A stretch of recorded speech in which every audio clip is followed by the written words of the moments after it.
Everyone, this is Bhaskar Sinha और आप हो लर्निंग गंज में। दोस्तों, अब तक हमने क्लास 10th में पढ़ लिया था इनकम एंड अदर गोल्स क्या होते हैं, नेशनल इनकम क्या होती है, इंडिविजुअल गोल्स क्या हैं, इंडिविजुअल इनकम क्या है। हमने देखा कैसे हम दो अलग अलग कंट्रीज़ को कंपेयर कर सकते हैं। फिर हमने बात करी लास्ट में कि हम एवरेज इनकम के बारे में बात करेंगे, है ना। तो आखिर ये एवरेज इनकम क्या होता है? हम एवरेज इनकम को ही पर कैपिटा इनकम भी कहते हैं। अब ये समझो कि पर कैपिटा इनकम क्या होता है। The total income of the country divided by it's total population. क्या बोला? ध्यान से समझो। देश की जो टोटल मनी है, जो टोटल पैसा है इस देश का, ठीक है, उसको इस देश के सारे लोगों से डिवाइड कर देंगे। इसका मतलब the total income of the country divided by its population is called the average income, the per capita income. Average किसी भी चीज का क्या करते हो, मान लो 10 नंबर दे दिए आपको, तो आप सबको ऐड करके वो कितने नंबर थे, इनके 10 नंबर थे, उससे डिवाइड करते हो ना।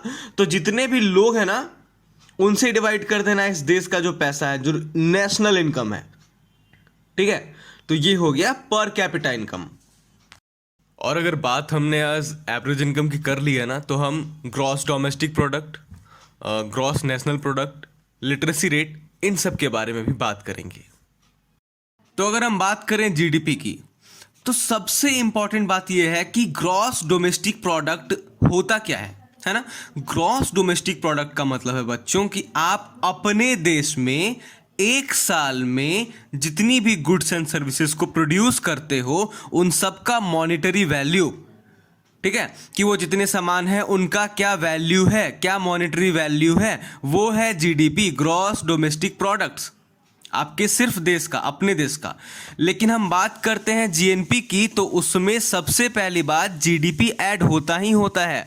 मतलब कि जीडीपी तो ऐड होगा ही, साथ में जीएनपी साथ में और क्या ऐड करता है, तो आपने अपनी बिजनेस को अगर फॉरेन में सेट करा है, मान लो आपने भास्कर सिन्हा का बिजनेस बांग्लादेश में, नेपाल में या किसी दूसरे देश में, अमेरिका में सेट करा है, तो अमेरिका से जो पैसे आप जनरेट करते हो, तो वो तो आप अपने देश में ही लाओगे, तो वो जो पैसा हमारे पास आ जाता है वो भी जीएनपी में इंक्लूड हो जाता है।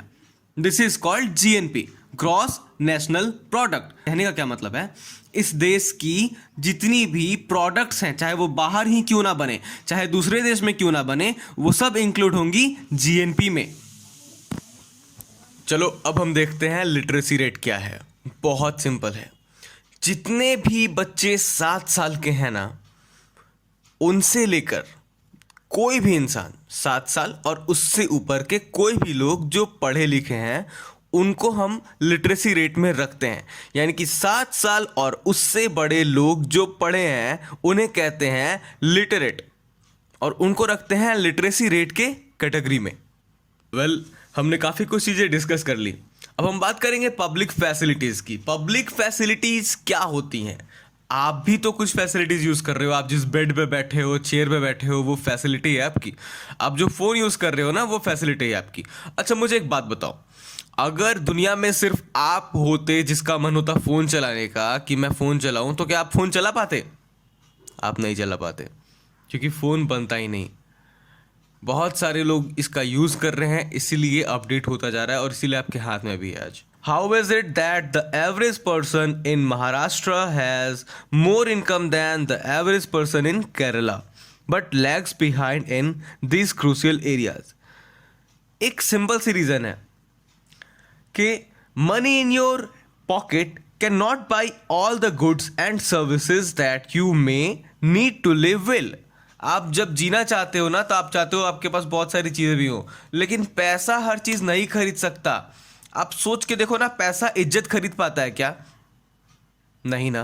पैसा आपके इस इन्वायरमेंट को पॉल्यूशन फ्री बना सकता है क्या? नहीं ना। और एक बात, अगर सिर्फ आपका मन है पढ़ने का और उस गांव में स्कूल नहीं है और ना किसी बच्चे का मन है पढ़ने का, तो सिर्फ आपके मन से वहां पर स्कूल बन सकता है क्या? नहीं। आपका मन होगा भी पढ़ने का, फिर भी आप वहाँ पे नहीं जा सकोगे पढ़ने, क्योंकि वहाँ पे स्कूल बनेगा तब जब बहुत सारे बच्चे पढ़ना चाहेंगे, बहुत सारे बच्चों की इच्छा होगी कि वो पढ़ें, तब बनेगा स्कूल। तो यही है, पब्लिक फैसिलिटीज़ कुछ ऐसी चीज़ें हैं ना कि सबको ध्यान में रख के की जाती हैं, किसी एक इंसान के होने ना होने से नहीं होता है। अब हम बात करेंगे पीडीएस क्या है, पब्लिक डिस्ट्रीब्यूशन सिस्टम क्या है। ये वो चीज़ें हैं जिनको आप राशन शॉप बोलते हो, है ना। हर जगह पे डिसाइड किया जाता है कि राशन शॉप्स हो, लेकिन ये राशन शॉप बहुत जगह नहीं है, और इसके चलते माल न्यूट्रिशन और ऐसे बहुत सारी चीज़ें होती हैं जो हमको देखने को मिलती हैं। तो इस पे भी यूएनडीपी ने काफ़ी अच्छा काम करा। Now what is UNDP? United Nation Development Program. ये क्या करता है बच्चों? ये एरियाज़ को कंपेयर करता है, अलग अलग एरियाज़ को कंपेयर करता है, देश को भी कंपेयर करता है और सिटी को भी कंपेयर करता है। ये लोगों के अंदर में जो डेवलपमेंट हो रही है ना, उसको देखता है कि कौन कितना खा रहा है, कौन कितना नहीं खा रहा है ना। और ये किस बेसिस पर दो कंट्रीज को कंपेयर करता है या दो एरियाज को कंपेयर करता है? तो सिर्फ 3 बेसिस है, 3 चीज़ें हैं जिनसे ये सब कुछ कंपेयर करते हैं। Average income, health and education.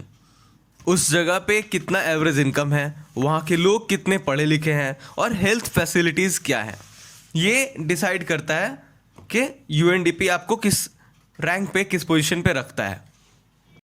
और फाइनली अब हम बात करेंगे सस्टेनेबल डेवलपमेंट की, है ना। तो ये मैंने ज्योग्राफी में भी आप लोग को बताया है, तो आप ज्योग्राफी की वीडियोस देख सकते हो, उसमें आपको अच्छे से एक्सप्लेन करा है। यहाँ भी करते हैं।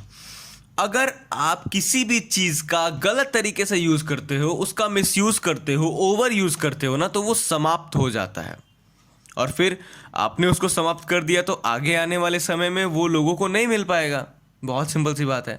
तो किस तरीके से यूज़ करेंगे उसको? हम लोग इस तरीके से यूज़ करेंगे कि आप भी यूज़ कर पाएँ उस रिसोर्स का, और आगे आने वाली जनरेशन के लिए भी आप बचा के रखो ताकि वो भी यूज़ कर पाए।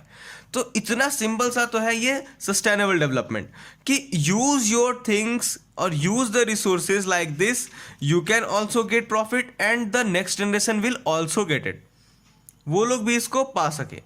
तो ये बहुत ही इंपॉर्टेंट और ऐसी चीज़ है जिसको आपको समझना ही चाहिए, है ना। आप देख रहे हो पानी किस तरीके से घट रहा है और फ्यूल्स किस तरीके से ख़त्म हो रहे हैं। ये भी बहुत बड़ी बड़ी एग्जांपल्स हैं कि आप उनको कितने बचा के और अच्छे से रख सकते हो। और मैंने एक्सप्लेन करा है ज्योग्राफी में कि आप ब्रश करते हो, आप बेसिन में पानी ऐसे गिर रहा है, छोड़ दिया नल चला के, तो कितना ज़्यादा पानी ख़त्म हो रहा है ना। खैर, इसको हम लोग रैप अप करते हैं। अब एक फाइनल वीडियो आएगी जिसमें आपके फर्स्ट चैप्टर का पहला पेज नंबर से लेकर लास्ट पेज नंबर तक मैं पूरा समरी कर दूंगा। और इसके बाद आप लोग एग्जाम में जो क्वेश्चंस चाहते हो कि आए और आप लिख दो, उस तरीके से आपकी तैयारी भी करा दूंगा। Thank you so much. आप सब प्लीज़ ऐसे ही सपोर्ट करिए और साथ में जुड़े रहिए लर्निंगगंज में। If you feel this video was useful for you, then do like, comment and subscribe to my channel, and do share it with your friends and family. Thank you so much.